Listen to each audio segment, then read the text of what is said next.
in short, you were called for a secondary inspection when you went for your basic immigration. Absolutely. Then your bag was caught and all of the food items were taken out. And third was where you had to pay $300 just because you were carrying a fruit, because carrying fruits in your carry-on is not allowed in the United States.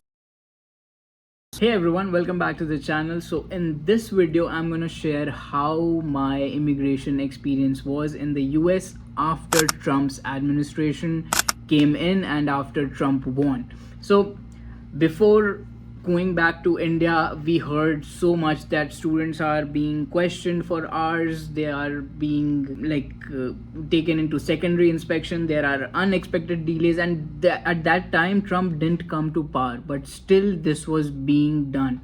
So we were very nervous and honestly we were prepared also, but surprisingly when I came, my experience was not that bad and it went pretty smoothly. However, my roommate was not as lucky and he was taken for a secondary inspection. I'll invite him in this video itself and he will share how his experience was, and let's see what he has to share.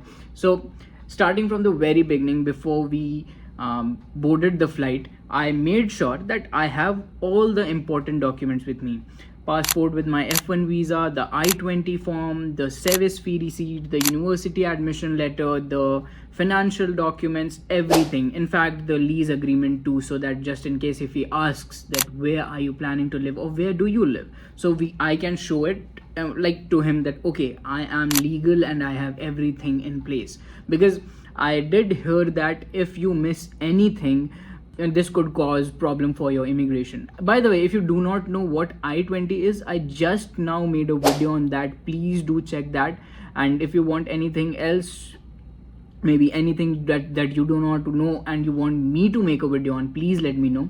So yeah, coming back to the video again, I wanted to be fully prepared, so I had all the documents in place, and then I landed in Minneapolis. And then once I entered that area, the immigration area, I could feel the nervousness kicking in. As I walked towards the officer, I was like, oh my god, this is the time. And then I went there, I greeted him, good morning officer, and then he asked for my passport and I-20, and I remember that he simply said that give me your I-20. I gave him my I-20 and then he typed something in his computer and he asked me that where are you studying. I told him I study in Arizona State University, and then he had a follow-up question that what are you studying there. Then I told him that I am pursuing my graduate studies, my master's in computer engineering, and I was pretty confident. I answered everything very confidently, and to my surprise the officer didn't ask anything else. He just took my fingerprints, stamped my passport and said welcome to the United States. So this was it. But as I already told you that my roommate was not as lucky. So I remember when I was leaving the booth, the officer was continuously questioning him. At least that's what I could see from a distance, that he was being questioned. I was unsure that what are they asking him and stuff, but yeah, I went ahead and I was waiting near the baggage area, and after some time I saw that he's not there. So afterwards I came to know that he has been taken into secondary inspection, a room where travelers are questioned more in detail. And at that point, I was literally unsure that what should I do. Should I wait for him, because we had a connecting flight to catch? So should I wait for him or should I go, or will it cause problems for me too? Will I be taken into secondary inspection as well because I was traveling with him, or what? We were clueless at that time. So I waited outside near the baggage area for almost an hour, and during the time he was being questioned, and they asked him similar things why are you coming to the US, and they checked his documents and stuff, and after all of his documents were reviewed, he was allowed to enter the US. So it was not a harsh treatment. This might seem that he was being treated very harshly. It was not like that. No unnecessary trouble, no harsh treatment, just extra screening. That's what I would say. So looking back to my immigration experience, it was way smoother than I expected. And to be honest, this was the first time I was traveling after I got admitted here in ASU, and even during a time when people were really worried that okay, strict policies are being placed and stuff, it was good. Like if you are legal, you won't have any kind of problem. What I would suggest you is have your documents ready, so that just in case if the officer asks you, you have everything to show him as soon as possible, like be it your passport, be it your I-20, your service receipt, admission letter, your financial proof, your lease. If you are an international student, you should have these ready.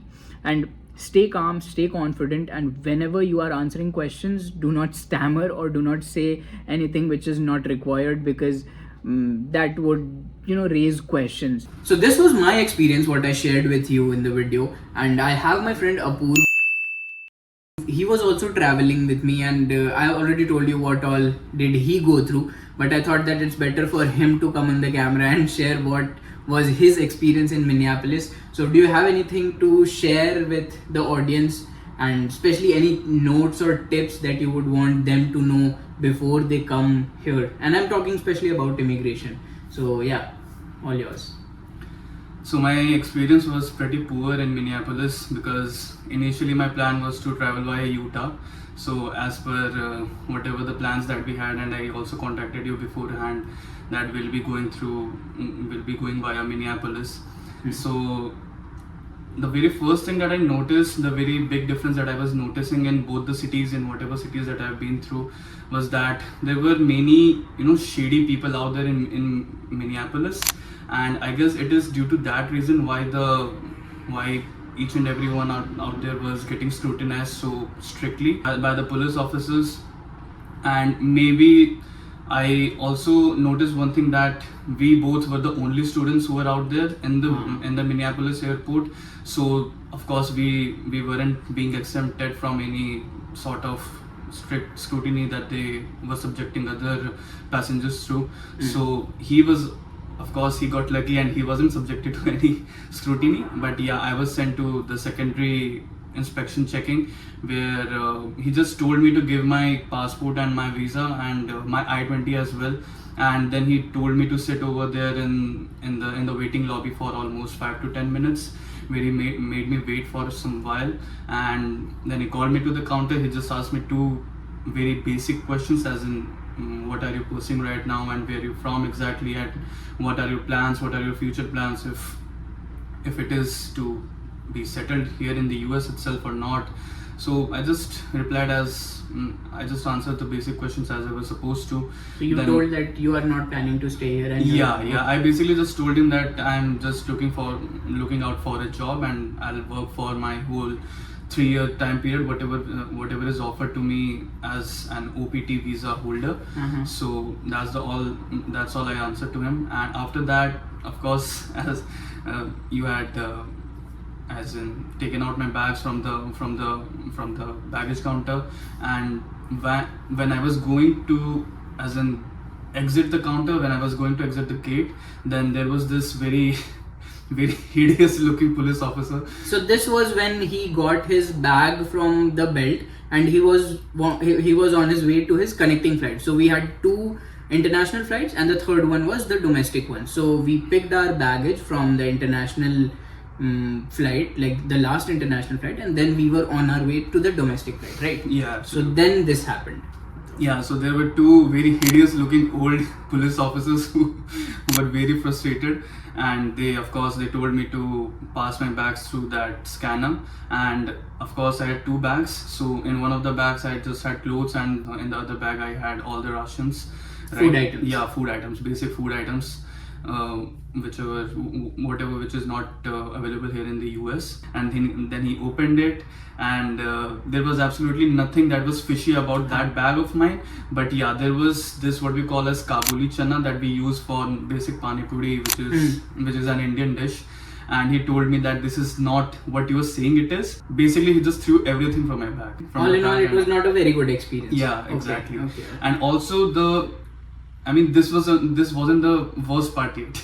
The worst part is that whatever he caught me with in my bag, as in my carry bag, because what I was thinking that I'll be traveling with 3 to 4 fruits along with me, apart from the tiffin that my mom had, as in cooked for me.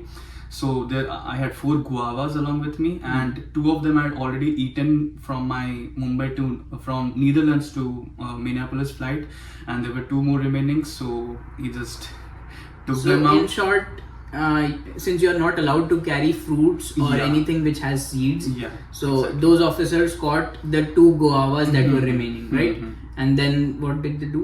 They just told me that this is a very illegal act of immigration that you have done, that you have as in Which is not allowed, but yeah. it is just that it was unknown it's to us. unacceptable. Yeah, but I tried to just explain him that I'm just a student and this is my second time. So if they can just let me go, or if Pardon you for first yeah, time. I was just asking him to as in forgive me for whatever I had done. But yeah, so this was my all in all experience. But apart from that, he also told me to pay $300 As a fine. Yeah, as a fine.